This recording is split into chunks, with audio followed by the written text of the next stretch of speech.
Hello, everybody, and welcome back to the Ask Dr. John video series. This is a video series that is giving you a behind the look at what it took to write American Change Agent, A Life and Legacy of Seeking Diversity, Equality, and Inclusion by my father, Dr. John F. Leeke, and yours truly, Ananda Madeline Leeke. How are you today, Dr. John?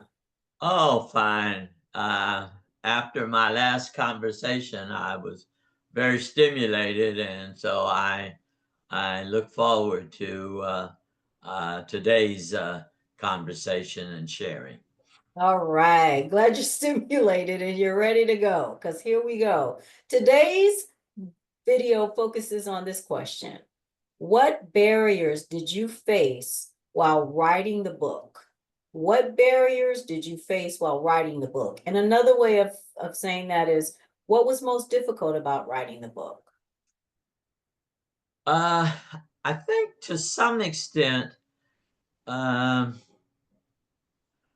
w- the notion of wanting to cover, particularly when I got into talking about the the kinds of programs that I had some responsibility for while working for the National Education Association. Um, because that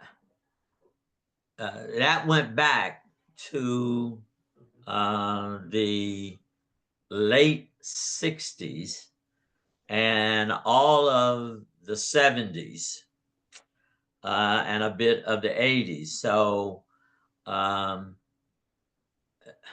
there was a lot, and yet it was a lot that in one sense I might use the notion of sort of technical, uh, lots of detail um, that I thought and felt was important to uh, to include. Um,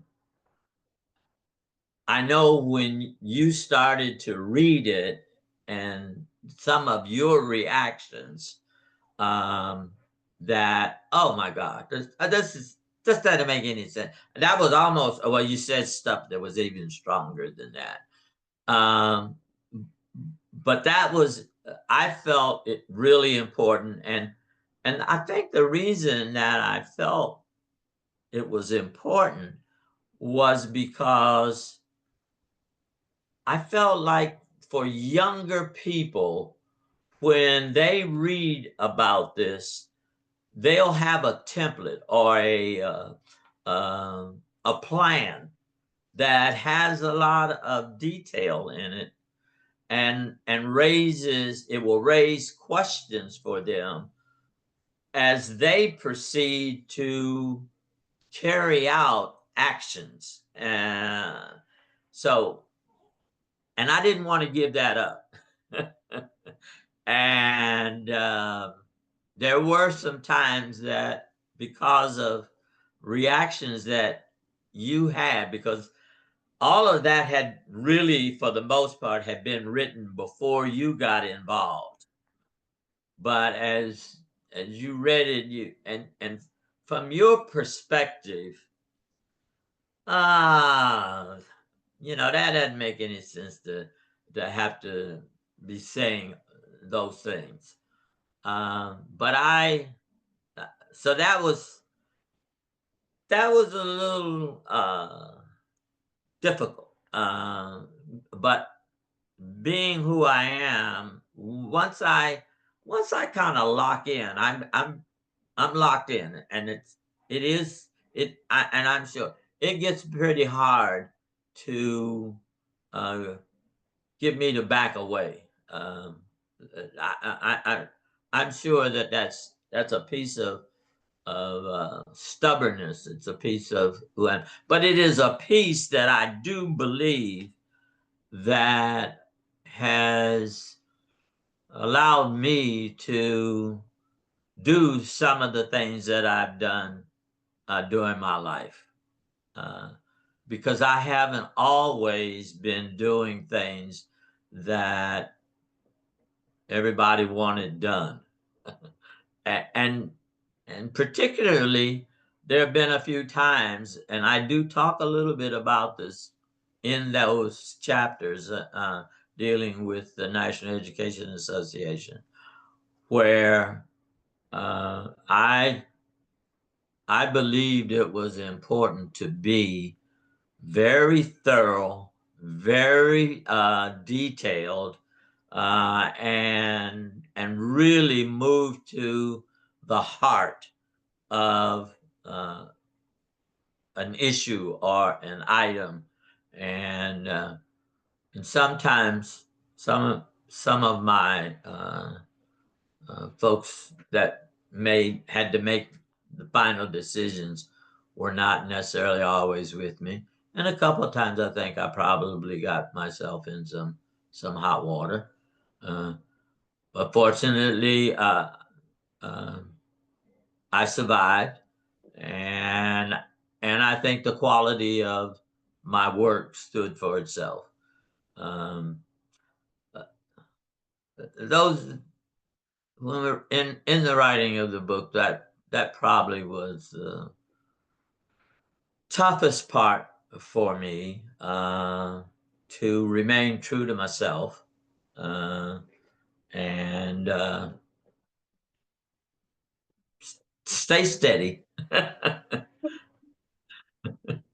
All right. Thank you for sharing so deeply. So I'm going to say the question again for myself. What was most difficult about writing the book? I think what was most difficult about writing the book, one of the things was the ending of the writing the book process. And it was through a conversation I had with Tony. And Tony Dutton Butler is a colleague of my dad's and a friend, a extended family. And I've adopted her as a godmother of sorts, and not of sorts, as a godmother. And Tony listened to me and continues to listen to me uh, throughout this process. And one of the points that Tony made was that writing the book may feel, and ending the process may feel like, wow, you're getting closer, to once the book is done, it's like you're 80 plus years old. The reality of your time on the planet, it started to hit me. And um, when you do that with your parents, I've been fortunate to be able to help tell the story of both my parents, my mom through a podcast series, and some other things that I'm working on that I'll share later. And then this book project with you, uh, it's an honor, it's a privilege, it's a blessing, but it's also recognizing that your parents aren't going to always be here, and um, y'all have played such a huge role in my life in the physical realm that you know it makes you face some things, and it shakes some stuff up about, well, one day you will be you will die. And you and I have had a lot of conversations about death. I mean, I feel at this point, like you said, you're just gonna us go, you know, go into the ethers. And the way that I look at death now is a lot different than what I have in the past. I think having mommy as an ancestor and honoring her as an ancestor and recognizing the connection and cultivating that connection is helping me move through the things that felt difficult writing and finishing the book. So I think I'll put a pin in that because there's so much more we can say. But I want to thank you for sharing, Dr. John. and thank our listening audience. And if you'd like to know more about the book, American Change Agent, A Life and Legacy of Seeking Diversity, Equality, and Inclusion by Dr. John F. Leake, with Ananda Madeline Leake, go to anandaleek.com/Dr. John. That's anandaleek.com/Dr. John.